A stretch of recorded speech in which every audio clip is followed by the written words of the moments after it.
Hi, everybody. I received a question on one of my posts regarding behavior and why it happens. And the question/comment had to do with consequences. And I just wanted to explain a little bit more about consequences and what they are as in the field of behavior analysis. So I think when people hear the term consequences, traditionally, they think that a consequence is a punishment. So a lot of the times you'll hear somebody say, oh, there's got to be a consequence for that.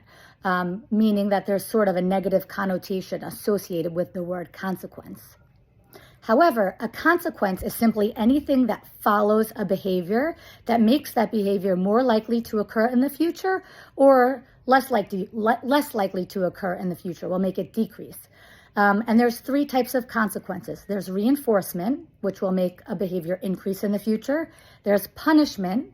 Again, not standard punishment with what you think it is. I'm going to explain a little bit in a second, which will make a behavior decrease in the future. And then there's something called extinction.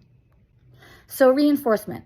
Reinforcement is anything that follows a behavior that makes that behavior more likely to occur in the future. So we engage in behaviors all the time because we like the outcome that it brings us. And we're more likely to engage in those behaviors in the future because of our learning history. So for example, when I get a headache, I engage in the behavior of taking Advil because it makes my headache go away. So in the future, I'm more likely to take Advil. My behavior is going to increase because I've received reinforcement. My headache went away. Another example is when it rains outside, I take out my umbrella because it keeps me dry. So the behavior that I engage in is taking out my umbrella.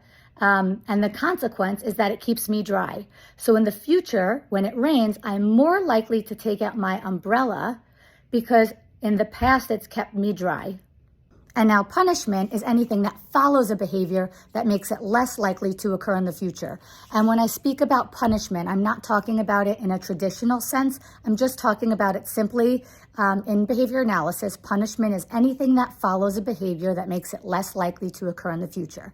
So for example, when I was little, this really did happen to me. I engaged in the behavior of touching my stove in my house, and I got a really bad burn on my hand. And so I never touched the stove in the future because of the consequence that was incredible pain to my hand. And then finally, the third consequence is called extinction. And that's when behavior that was previously reinforced is no longer reinforced. And a great everyday example of this that you might have heard before if you already work in the field of behavior analysis. If you haven't, this is a great example, is a soda machine, a vending machine. So if you think about a vending machine, you put your dollar in and you push a button and your soda comes out. You get reinforced for that, right? You engage in the behavior of putting the dollar in, you push the button and the soda comes out. In the future, you keep putting the dollar in because in the past, it's gotten you soda.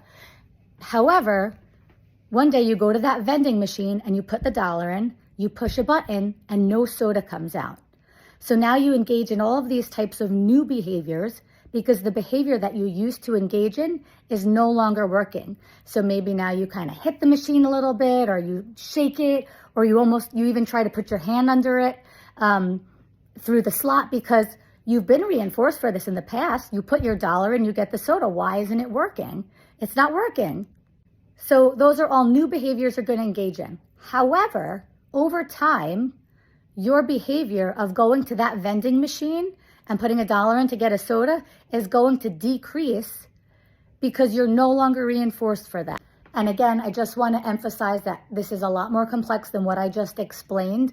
However, I just wanted to show how the interactions that we encounter with the environment and how we behave and the consequences that we receive do have an impact on our future behavior. And on that note, now I'm going to go drive home, and it's snowing really badly out and the visibility is very low. And because of my past learning history of engaging in the behavior of driving on the sides of the road when it's wet outside and it's hard to see, and I've hydroplaned, I am going to avoid that.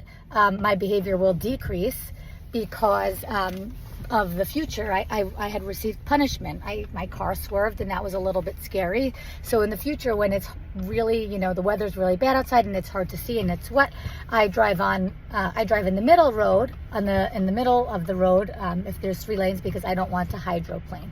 So again, just another example of how the behaviors that we engage in are shaped by our learning history.